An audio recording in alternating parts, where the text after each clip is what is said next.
अगर आप भी देखते हैं 1.5 लाख की वेतन वाली सरकारी नौकरी का सपना, तो जीके जीनियस पंकज के करेंट अफेयर के हर एक वीडियो को बनाओ अपना। दोस्तों, आज मैं आप सभी के लिए लेकर आया हूं 11 मई 2024 के करेंट अफेयर के सारे इम्पोर्टेंट क्वेश्चन। तो चलिए शुरू करते हैं।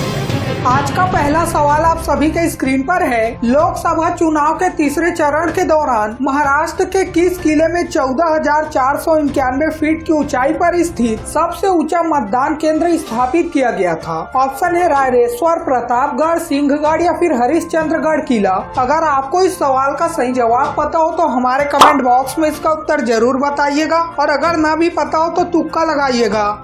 The correct answer is option है रायरेश्वर फोर्ट। चुनाव आयोग ने 4,491 फीट की ऊंचाई पर स्थित रायरेश्वर किले में 160 मतदाताओं के लिए मतदान की सुविधा के लिए एक महत्वपूर्ण तार्किक प्रयास किया, जो कि 7 मई को लोकसभा चुनाव के तीसरे चरण के दौरान बारामती निर्वाचन क्षेत्र में सबसे ऊंचा मतदान केंद्र है। चुनाव कर्मी और अधिकारियों ने कठिन इलाके में साहस दिखाते हुए ईवीएम और वीवीपैट जैसे आवश्यक मतदाता उपकरण मतदाता स्थल पर पहुंचाए, ताकि यह सुनिश्चित किया जा सके कि किले में मौजूद प्रत्येक पात्र मतदाता चुनाव में भाग ले सके। रायरेश्वर किला, जो एक ऐतिहासिक महत्व का स्थल है, वह समुद्र तल से 4,505 फीट की ऊंचाई पर स्थित है। तो अगला और दूसरा सवाल है, क्रिकेटर बेन विल्स, जिन्होंने हाल ही में हृदय रोग के कारण संन्यास की घोषणा की है, किस देश से है? ऑप्शन है इंग्लैंड, ऑस्ट्रेलिया, न्यूजीलैंड या फिर दक्षिण अफ्रीका।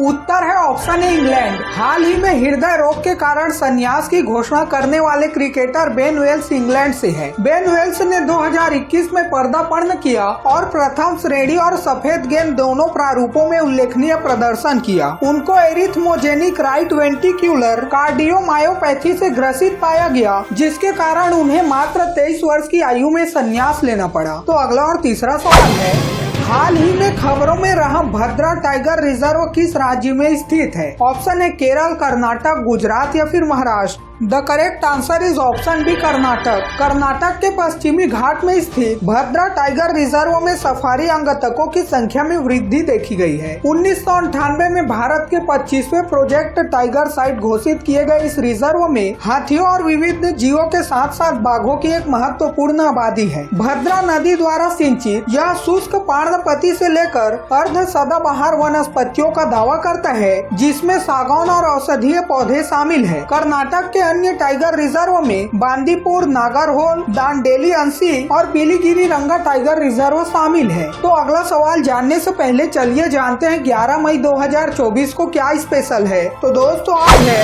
National technology day. हमारे दैनिक जीवन में विज्ञान की महत्वपूर्ण भूमिका को उजागर करने और छात्रों को करियर के विकल्प के रूप में विज्ञान को चुनने के लिए प्रोत्साहित करने के लिए हर साल 11 मई को राष्ट्रीय प्रौद्योगिकी दिवस मनाया जाता है। आज ही के दिन 11 मई 1998 को पोखरण परमाणु परीक्षण हुआ था। तो चलिए बढ़ते हैं अगले सवाल की तरफ। हाल ही में 7वीं भारत इंडोनेशिया संयुक्त रक्षा सहयोग समिति की बैठक कहाँ आयोजित की गई? ऑप्शन है हैदराबाद, जकार्ता, चेन्नई या फिर नई दिल्ली में।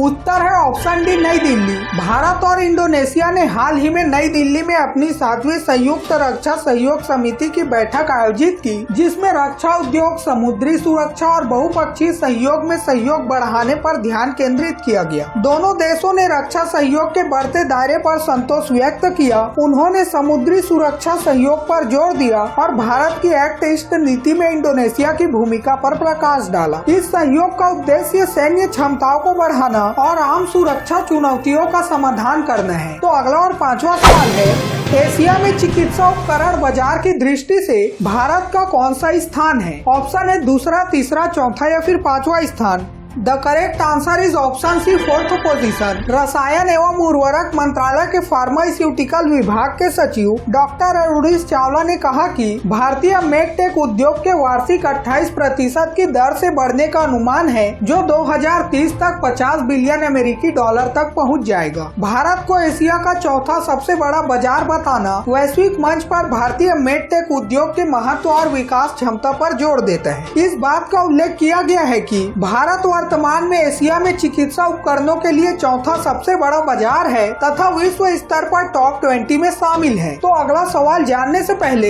अगर आपको भी आपके हर काम में टॉप 10 में पहुंचना है तो इस वीडियो को लाइक और चैनल को सब्सक्राइब या फॉलो करके कमेंट में इस वीडियो के लास्ट में पूछे गए सवाल का जवाब जरूर बताइएगा। तो अगला सवाल है, उत्कृष्ट सामाजिक कार्य के लिए global pride of Sindhi award 2024 से किसे सम्मानित किया गया? ऑप्शन है राकेश कुमार, पवन सिंधी, अनिल कपूर या फिर सुरेश लखानी जी को।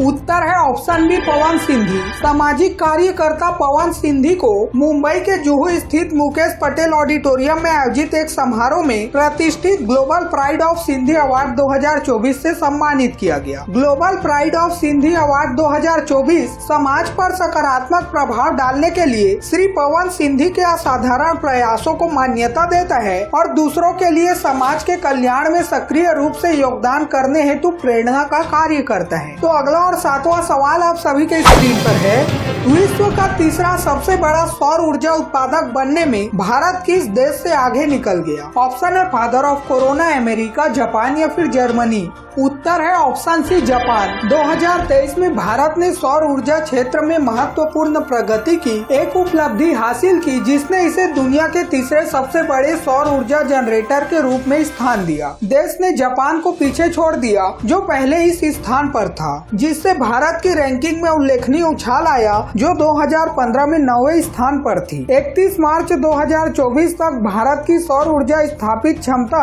81.813 GW थी। गुजरात भारत के सर्वाधिक सौर ऊर्जा विकसित राज्यों में से एक है। भारत ने सौर संयंत्रों के प्रवर्तकों को भूमि उपलब्ध कराने के लिए लगभग 42 सौर पार्क स्थापित किए हैं। इस भारतीय कंपनी को आईसीसी पुरुष T20 विश्व कप 2024 के लिए श्रीलंका पुरुष टीम का आधिकारिक प्रायोजक नियुक्त किया गया है। ऑप्शन है रिलायंस, अमूल, टाटा या फिर महिंद्रा। उत्तर है ऑप्शन बी अमूल। दूध पीता है इंडिया। भारतीय दुग्ध उत्पादन कंपनी अमूल को आईसीसी पुरुष T20 विश्व कप 2024 के दौरान श्रीलंका पुरुष क्रिकेट टीम का आधिकारिक प्रायोजक नियुक्त किया गया है। आईसीसी पुरुष T20 विश्व कप 2024 में श्रीलंका का पहला मैच 3 जून 2024 को दक्षिण अफ्रीका के खिलाफ न्यूयॉर्क में होगा, जो टूर्नामेंट की वैश्विक प्रकृति को दर्शाता है, जो 1 से 29 जून 2024 तक वेस्ट इंडीज और अमेरिका में आयोजित किया जाएगा। संगीत सिवन जिनका 61 वर्ष की आयु में निधन हो गया, किस क्षेत्र से संबंधित थे? ऑप्शन है साहित्य, खेल, फिल्म निर्देशन या फिर पत्रकारिता। The correct answer is option C film director. Malayalam और हिंदी सिनेमा दोनों में अपने कार्य के लिए जाने वाले निर्देशक संगीत सिवन का मुंबई में 61 वर्ष की आयु में निधन हो गया। संगीत सिवन ने हिंदी में जोर, क्या कूल है हम और यमला पगला दीवाना 2 जैसी उल्लेखनीय फिल्मों का निर्देशन किया और मलयालम सिनेमा में मोहनलाल जैसे प्रसिद्ध अभिनेताओं के साथ कार्य किया। तो दोस्तों चलिए बढ़ते हैं अगले सवाल की तरफ। मई 2024 में पंजाब में भारतीय सेना और भारतीय वायु सेना द्वारा आयोजित संयुक्त अभ्यास का नाम क्या है? ऑप्शन है वज्र शक्ति, गगन शक्ति, गगन स्ट्राइक या फिर वज्र प्रहार। उत्तर है ऑप्शन सी गगन स्ट्राइक। पंजाब में भारतीय सेना की खड़गपुर कोर्स और भारतीय वायु सेना द्वारा आयोजित संयुक्त अभ्यास को गगन स्ट्राइक नाम दिया गया है। गगन स्ट्राइक एक 3 दिवसीय संयुक्त अभ्यास है जिसका उद्देश्य विकसित भूभागों में मशीनीकृत संचालन के समर्थन में हमलावर हेलीकॉप्टरों की प्रक्रियाओं को परिष्कृत करना और उनके उपयोग को प्रमाणित करना है। यह अभ्यास दोनों सेनाओं के बीच समन्वय और दक्षता का परीक्षण करने और उसे बढ़ाने के लिए हवाई और जमीनी संचालन के कई पहलुओं पर आधारित है। तो अगला सवाल है, बजर बजने के कारण आज की प्रश्नोत्तरी यहीं पर समाप्त करनी पड़ेगी। उससे पहले चलिए जानते हैं कल के सवाल का सही जवाब क्या था। कल के सवाल का सही जवाब है ऑप्शन सी ऑस्ट्रेलिया। मोम से संचालित रॉकेट SR-75 को ऑस्ट्रेलिया में लॉन्च किया गया है। तो दोस्तों चलिए देखते हैं आज का सवाल क्या है। भारतीय जनगणना 2011 के आयुक्त और महापंजीयक कौन थे? ऑप्शन है सी चंद्रमौली, विवेक जोशी, अनुराग ठाकुर या फिर रामनाथ कोविंद जी। अगर आपको इस सवाल का सही जवाब पता हो तो हमारे कमेंट बॉक्स में इसका उत्तर जरूर बताइएगा और अगर ना भी पता हो तो तुक्का लगाइएगा। कल सुबह 6 बजे फिर मिलते हैं 12 मई के करेंट अफेयर के वीडियो के साथ। तब तक के लिए बाय बाय, जय हिंद, जय भारत।